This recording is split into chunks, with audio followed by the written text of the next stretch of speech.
Hai teman-teman, pada video kali ini saya akan membahas tentang Capital Asset Pricing Model atau CAPM.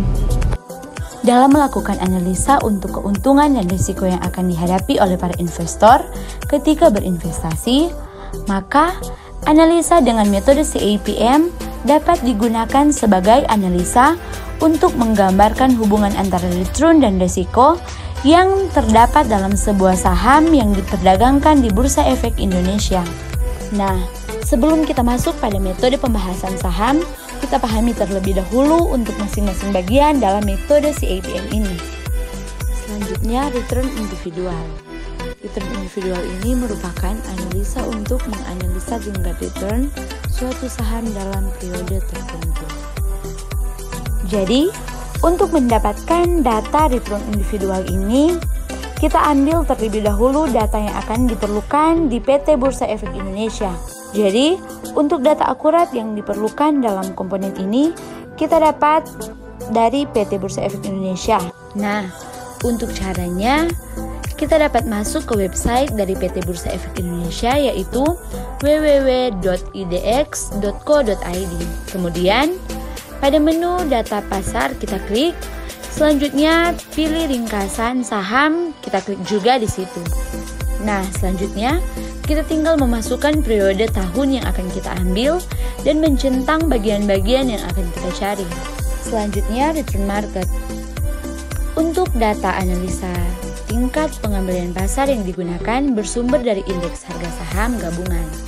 Indeks harga saham gabungan merupakan salah satu analisa yang terdiri dari harga saham secara keseluruhannya yang memiliki kekuatan yang sangat berpengaruh dalam peristiwa-peristiwa perekonomian yang terjadi di Indonesia. Selanjutnya, risk-free merupakan analisa untuk menghitung tingkat pengembalian bebas risiko.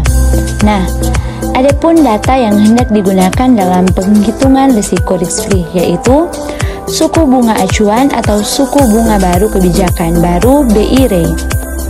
Nah, di sini untuk data yang kita ambil dari sumber Badan Pusat Statistik yang memberikan data BI rate yang bersumber pada Bank Indonesia untuk websitenya www.bps.go.id. Nah, pada tampilan di website kita hanya akan memasukkan periode tahun pada menu yang kita cari dan datanya akan keluar nantinya. Dan untuk mempermudahkannya, kita dapat menggunakan Excel. Selanjutnya, return ekspektasi. Jadi, pada bagian ini merupakan analisa ekspektasi return yang diharapkan oleh investor itu beberapa nilainya. Pada komponen ini, kita akan menganalisa berdasarkan rumus yang ada yang akan dipakai, yaitu rumus CAPM. Nah, setelah kita memahami komponen-komponen dari metode CAPM, selanjutnya kita akan membahas setiap komponen berdasarkan rumus yang ada. Kita masuk dalam pembahasan yang pertama, yaitu BCA. Untuk pada tahapan pada bagian ini, kita akan menentukan return individual, return market, risk-free, resiko sistematik, dan return ekspektasi. Kita masuk pada bagian yang pertama, yaitu analisis return individual. Untuk tahapan pada bagian ini, kita menentukan nilai dari return individual dengan menganalisis setiap bagian data yang diambil dari sumber PT Bursa Efek Indonesia dari website www.idx.co.id. Nah, seperti yang ada pada tabel saat ini, untuk bulan pada kolom pertama itu merupakan waktu periode yang kita ambil. Dan untuk harga penutup saham pada tampilan tabel kolom kedua, itu merupakan data dari website yang kita ambil berdasarkan waktu periode yang telah kita tentukan. Untuk periode yang kita gunakan di situ yaitu 3 tahun berturut-turut untuk menganalisa data dengan komponen return individual.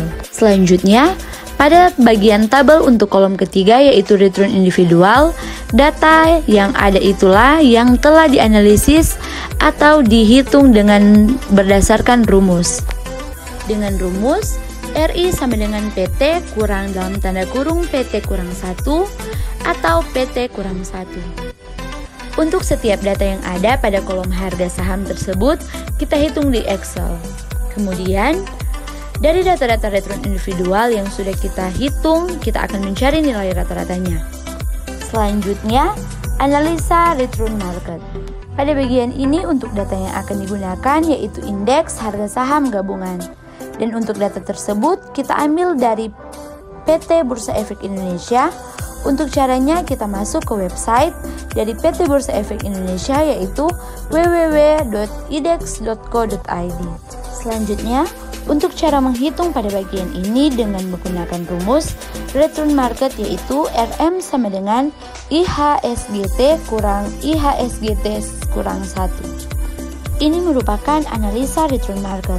Selanjutnya, cara menghitung pada bagian ini seperti cara menghitung return individual, begitu juga dengan return marketing, yakni dengan menggunakan Excel. Untuk setiap data, harga IHSG pada tabel dihitung dengan cara tersebut sehingga mendapatkan seluruh nilai return marketing pada tabel tersebut. Setelah semua data pada return marketing selesai dihitung atau sudah mendapatkan semua datanya dari cara menghitung tadi, kemudian kita akan mencari atau menghitung nilai rata-rata dari data return marketing menggunakan Excel. Caranya yaitu kita klik average sama dengan atau pilih semua data return marketing yang kita dapatkan. Nantinya kita akan mendapatkan nilai rata-ratanya. Selanjutnya risk free. Pada bagian ini, komponen ini adalah suku bunga acuan BI rate dan untuk data-data yang digunakan diambil dari Badan Pusat Statistik dari website www.bps.go.id. Nah, tampilan pada tabel saat ini merupakan 3 periode tahun waktu yang akan kita pakai untuk komponen ini. Dan data yang ada pada tabel sudah diubah ke dalam angka desimal dari yang awalnya angka presentasi. Untuk mencari atau menghitung nilai rata-rata 3 tahun di sini, kita dapat menggunakan Excel sehingga kita mendapatkan hasil seperti pada tabel yang kita lihat bersama-sama tampilan saat ini. Selanjutnya, resiko sistematik. Untuk bagian ini, kita dapat menggunakan analisis beta. Dan untuk nilai beta sudah tidak lagi dianalisis karena nilainya sudah ada pada sumber Yahoo.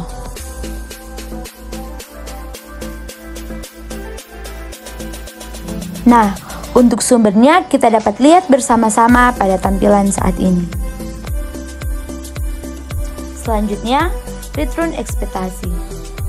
Pada tahapan ini kita akan menghitung dengan menggunakan rumus metode CAPM. Dan untuk rumusnya kita dapat lihat bersama-sama pada tampilan saat ini.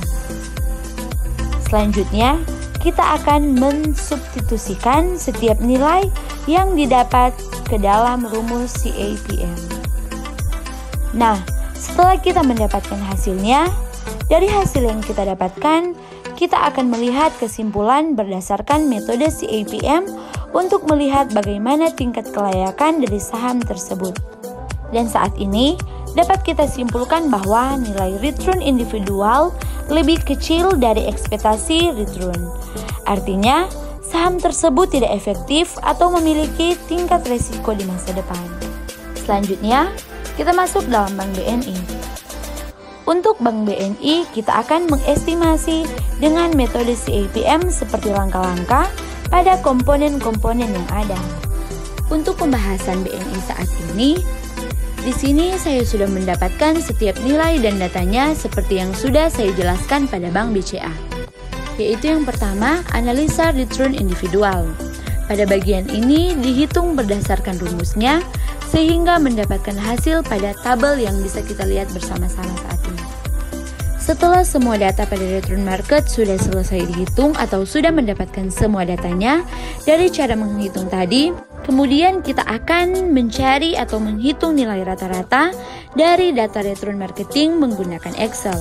Caranya yaitu kita ketik average sama dengan pilih semua data return marketing yang kita dapatkan.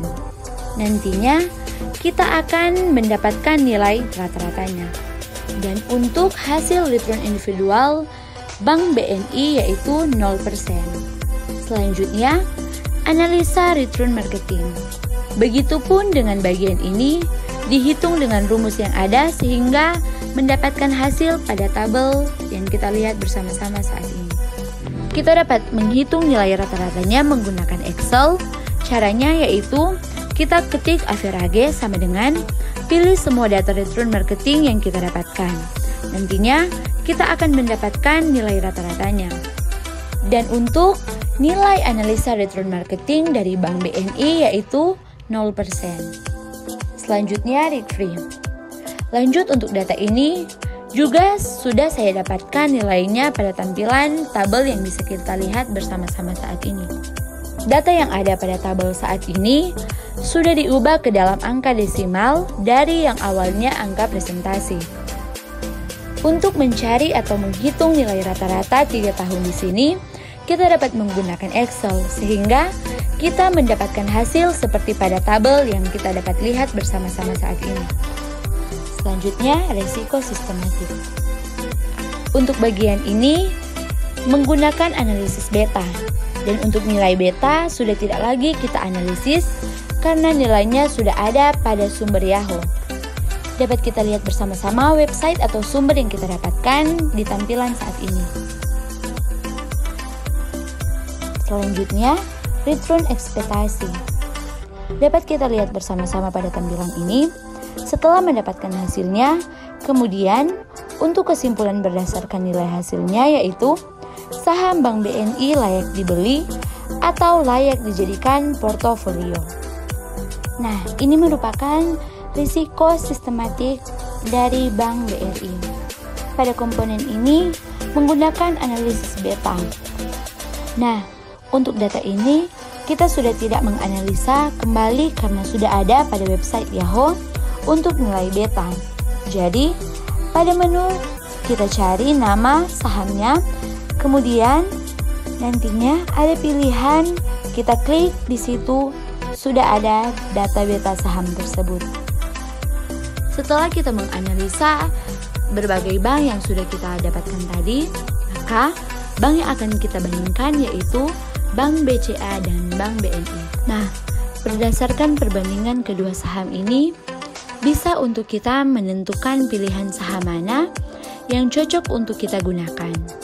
Jadi, dari perbandingan kedua saham yang sudah kita analisa berdasarkan metode CAPM, dapat untuk kita simpulkan saham dari Bank BNI lebih cocok untuk kita pakai atau kita beli karena memiliki tingkat bebas risiko dibandingkan dengan saham Bank BCA yang memiliki tingkat risiko di masa yang akan mendatang.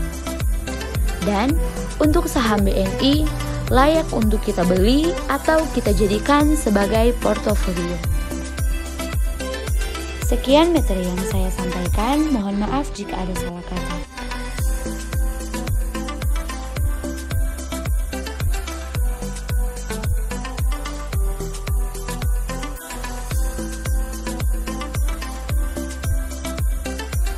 Terima kasih.